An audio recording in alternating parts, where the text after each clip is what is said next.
হরে কৃষ্ণ দর্শক বন্ধুরা, আশা করছি আপনারা সকলেই রাধা মাধবের কৃপায় ভালো আছেন। আজ আমরা শ্রীমদ্ ভগবদ গীতার দশম অধ্যায় বিভূতি যোগের 35, 36, 37 ও 38 নম্বর শ্লোকটি পাঠ করব। এর সাথে সাথে অনুবাদ এবং তাৎপর্য বিশ্লেষণ করব। আসুন তবে শুরু করা যাক। বৃহৎসম তথা সম্মানম গায়ত্রী ছন্দসামহম মাসনম মার্গশীর্ষহম মৃত্যুনম কুসুমাকর। অনুবাদ: সামবেদের গীতসমূহের মধ্যে আমি বৃহৎসাম এবং সমস্ত ছন্দসমূহের মধ্যে আমি গায়ত্রী। মাসসমূহের মধ্যে আমি অগ্রহায়ণ এবং ঋতুদের মধ্যে আমি বসন্ত। তাৎপর্য: ভগবান পূর্বেই বলেছেন যে সমস্ত বেদের মধ্যে তিনিই সামবেদ। সামবেদ বিভিন্ন দেবতাদের দ্বারা গীত অপূর্ব সুন্দর সঙ্গীতসমূহ দ্বারা সমৃদ্ধ। এই সঙ্গীতগুলির একটিকে বলা হয় বৃহৎসাম, যার সুর অপূর্ব মাধুর্যমণ্ডিত এবং যা মধ্যরাত্রে গীত হয়ে থাকে। সংস্কৃত ভাষায় কবিতাকে ছন্দবদ্ধ করার কতগুলি বিশেষ নিয়ম আছে। ছন্দ ও মাত্রা সেখানে আধুনিক কবিতার মতন খামখেয়ালিভাবে লেখা হয় না। সুসংবদ্ধ কবিতার মধ্যে গায়ত্রী মন্ত্র শ্রেষ্ঠ, যা যোগ্যতা সম্পন্ন ব্রাহ্মণেরা গেয়ে থাকেন। শ্রীমদ্ ভগবতে গায়ত্রী মন্ত্রের উল্লেখ করা হয়েছে। যেহেতু গায়ত্রী মন্ত্রের মাধ্যমে বিশেষত ভগবানকে উপলব্ধি করা যায়, তাই তা ভগবানের প্রতীক। প্রধানত আধ্যাত্মমার্গে উন্নত মানুষদের জন্য এই মন্ত্র নির্দিষ্ট হয়েছে এবং কেউ যদি এই মন্ত্রে সিদ্ধি লাভ করেন তবে তিনি ভগবদ্ধামে প্রবেশ করতে পারেন। গায়ত্রী মন্ত্র জপ করতে হলে প্রথমে জড় প্রকৃতির নিয়ম অনুসারে সদ্গুণে অধিষ্ঠিত হয়ে যথার্থ স্তরে স্থিত ব্যক্তির গুণ অর্জন করতে হবে। বৈদিক সভ্যতায় গায়ত্রী মন্ত্রকে অত্যন্ত গুরুত্বপূর্ণ এবং ব্রহ্মের শব্দ অবতার বলে গণ্য করা হয়।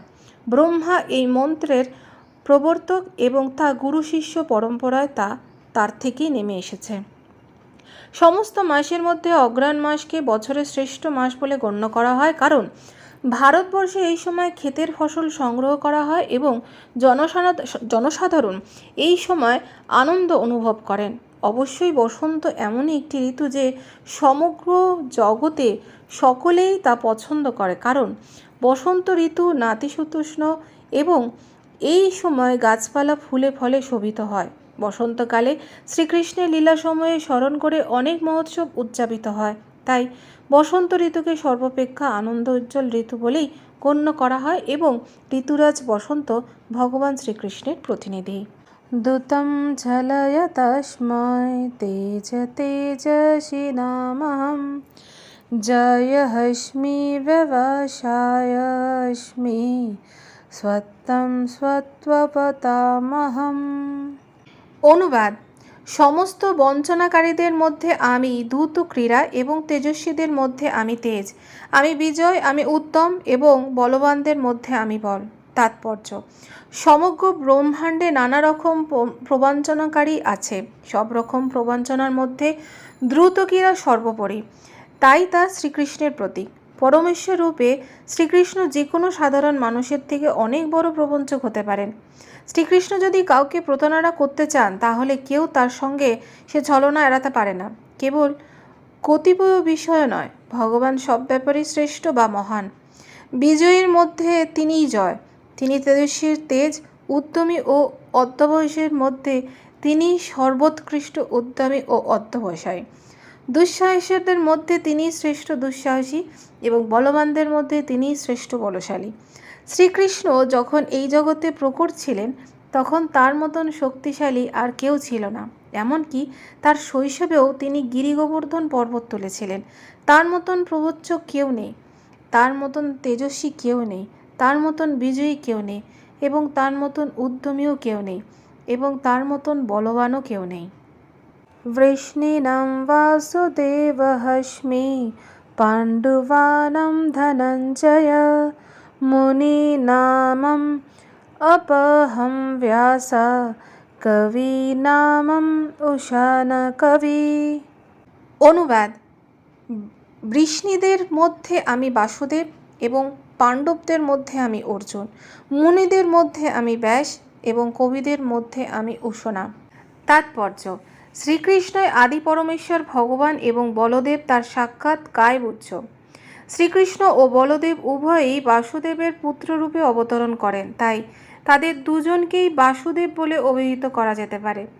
অন্য আরেকটি দৃষ্টিভঙ্গি থেকে বিচার করলে বলা হয় যে যেহেতু শ্রীকৃষ্ণ কখনোই বৃন্দাবন পরিত্যাগ করে যান না, তাই অন্যত্র প্রকাশিত তার রূপসমূহ তার সাংশ প্রকাশ। বাসুদেব শ্রীকৃষ্ণ সাক্ষাৎ প্রকাশ, তাই তিনি শ্রীকৃষ্ণকে থেকেও অভিন্ন। এখানে বুঝতে হবে যে ভগবদ্গীতার এই শ্লোকে যে বাসুদেবের কথা বলা হয়েছে তিনি বলদেব বা বলরাম, কারণ তিনি সমস্ত অবতারের আদি উৎস এবং তাই তিনি বাসুদেবেরও মূল উৎসস্বরূপ। ভগবানের সাক্ষাৎ প্রকাশেরা সাংশ এবং এছাড়াও বিভিন্নাংশ নামে তার আরেকটি প্রকাশ রয়েছে। পাণ্ডুপুত্রদের মধ্যে অর্জুন ধনঞ্জয় রূপে বিখ্যাত। তিনি নরশ্রেষ্ঠ, তাই তিনি শ্রীকৃষ্ণের প্রতিনিধি। মুনি অথবা বৈদিক জ্ঞানে পারদর্শী পণ্ডিত ব্যক্তিদের মধ্যে শ্রীল ব্যাসদেব সর্বশ্রেষ্ঠ, কারণ এই কলিযুগের জনসাধারণকে বৈদিক জ্ঞান প্রদান করার মানসে তিনি বেদকে নানাভাবে ব্যাখ্যা করেছেন। আবার ব্যাসদেবকে ভগবান শ্রীকৃষ্ণের অবতারও বলা হয়, তাই তিনি শ্রীকৃষ্ণের প্রতিনিধি। কবি তাদের বলা হয় যে যারা যে কোনো বিষয়ে পুঙ্খানুপুঙ্খভাবে চিন্তা করতে সক্ষম। কবিদের মধ্যে দৈত্যদের কুলগুরু উশনা বা শুক্রাচার্য শ্রেষ্ঠ। তিনি অত্যন্ত বুদ্ধিমান এবং দূরদৃষ্টি সম্পন্ন রাজনীতিজ্ঞ ছিলেন। এভাবে শুক্রাচার্য শ্রীকৃষ্ণের বিভূতির আরেকজন প্রতিনিধি। দণ্ডদমায়তম অস্মি নীতিরশ্মি জিগীতশম মৌন চৈবস্মি গুহ্যন্যম জ্ঞানম জ্ঞানবতম অহম। অনুবাদ: দমনকারীদের মধ্যে আমি দণ্ড এবং জয় অভিলাষকারীদের মধ্যে আমি নীতি, গোপনীয় বিষয়সমূহের মধ্যে আমি মৌন এবং জ্ঞানবানদের মধ্যে আমি জ্ঞান। তাৎপর্য: নানা রকমের দমনকারী রয়েছে, যাদের মধ্যে দুষ্কৃতীদের দমনকারী সবচেয়ে গুরুত্বপূর্ণ।